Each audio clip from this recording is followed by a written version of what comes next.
kare lam lijo no président Macky Sall taw koy sagal ala sagal docteur Cheikh Oumar ate Oumar Diaw monsieur le maire adjoint maire ate men do machallah ko yidde holli di be ben ali jaya Sénégal comme citoyen comme yimbe fof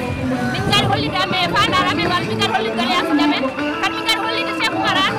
amin jidi Allah amin jidi mo amin jidi Allah amin jidi président Macky Sall machallah ko oro yitati ko wadi addi gira do ha tela min ngari hen bisu tati machallah min ngari min hori min ngari kane kewala pewal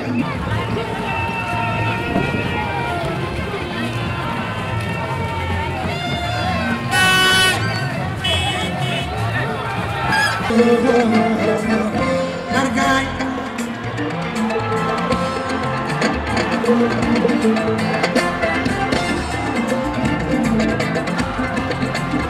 Malade jabanan Macky Sall arinon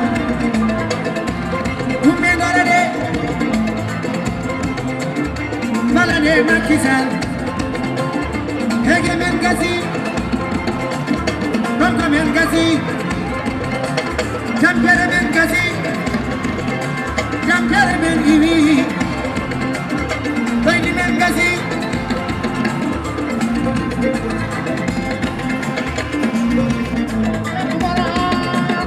Macky Sall arido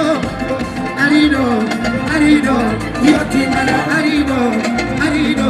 Yoti mala arido Arido Yoti mala arido Arido Let's go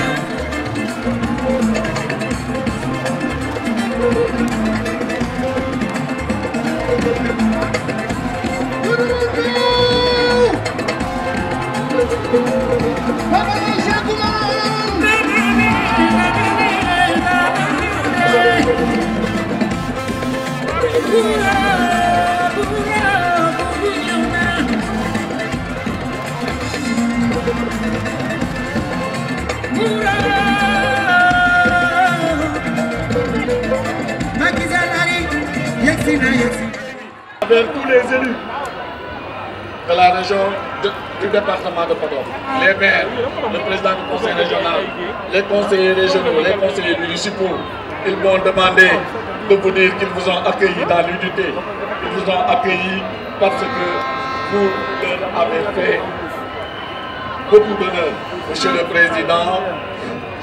je voudrais aussi faire le témoignage qu'avec mon frère et ami, le ministre des Finances et du Budget, Ablaye Daouda Diallo, et tous les autres maires, nous avons travaillé la main dans la main pour vous accueillir parce que vous le méritez, Monsieur le Président de la République. Et nous vous disons que lors des prochaines élections locales, nous porterons le score de la coalition Ben Bokeyakar à 99%, après les 95% obtenus au présidentiel de 2019. Et nous vous accompagnerons, et nous ne vous laisserons pas partir, et nous vous accompagnerons pour que vous réalisiez votre ambition et votre vision pour le Sénégal. Merci beaucoup. Merci. Merci, monsieur le maire. Merci. Merci beaucoup, monsieur le maire.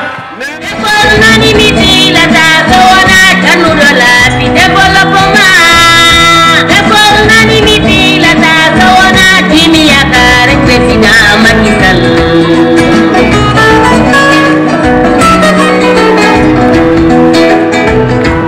Population pays du Sénégal y kauri e bere wotere bilde ya kareme wana ite no dire ta président mini Macky Sall.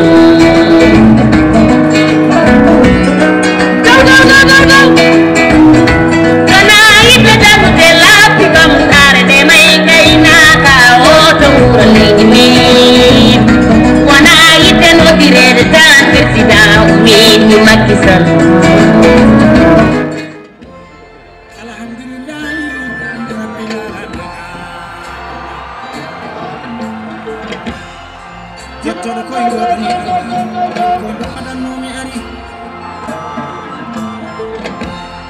Sénégal ki ngeen doon xaar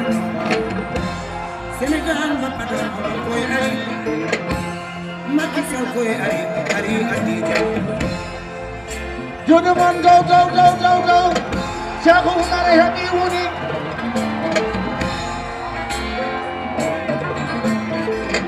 Beñu kan sam Mariam wona ay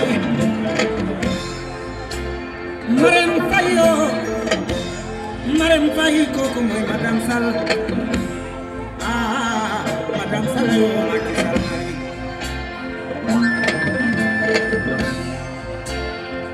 ah lefal laamu suko tooli wote totte jeyɗo totte dawando Macky Sall wawani laamu no andi laamu no satti laamu roni laamu bonnata laamu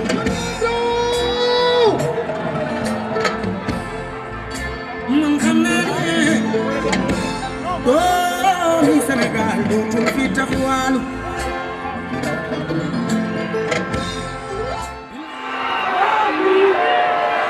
bandiraɓe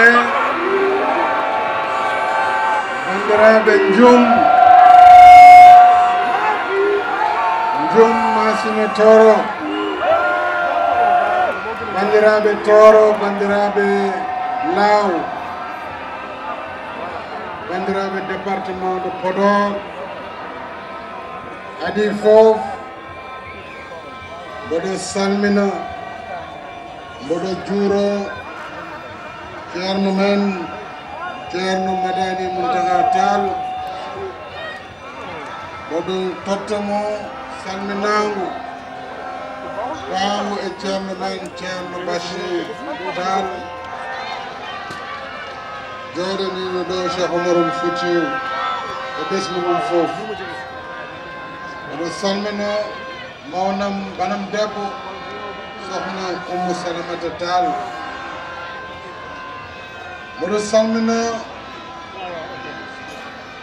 monsieur le maire de Ndioum le ministre Cheikh Oumar Anne Cheikh Oumar inde mane mawni hono golle mane mawni weltima no feewi weltima eno daroriɗa eno dokkodirɗa jungo et le ministre des finances et du budget Abdoulaye Daouda Diallo weltima e golle mon weltima e golle kala responsable ministre Amadou Hott Mountaga Sy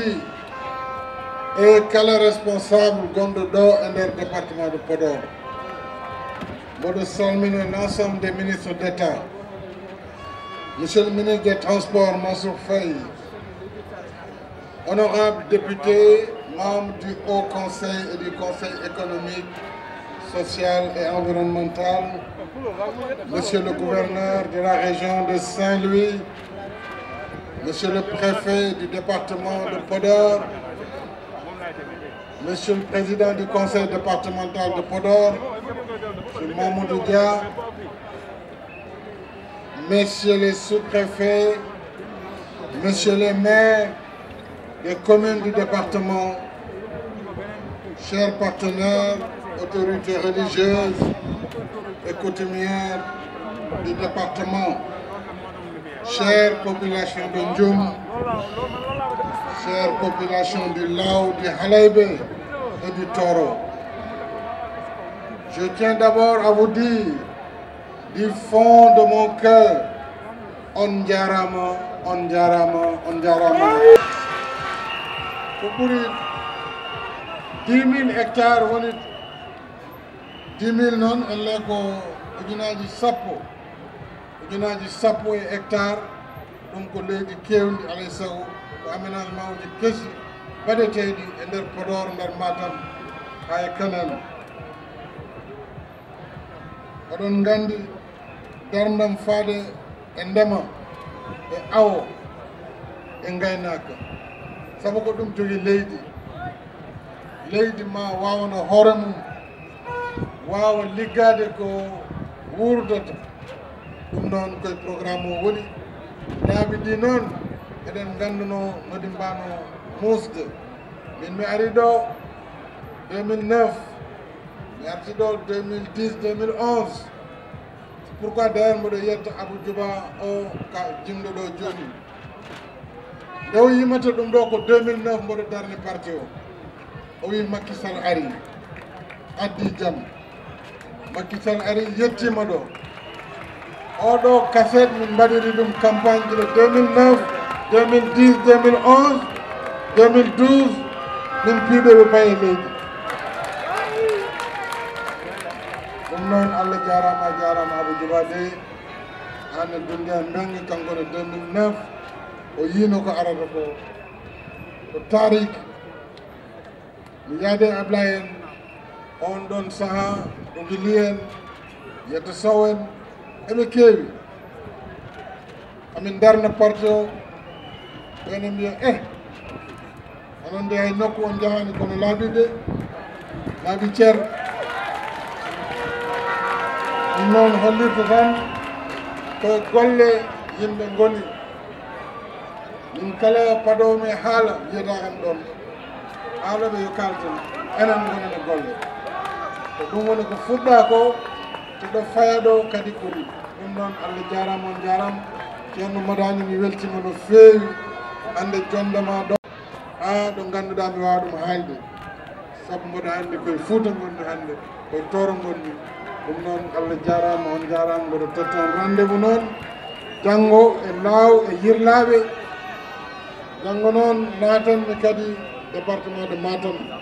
ɓiɗɗoro Boseya somi ummimo Boseya noon mi natoya Guénar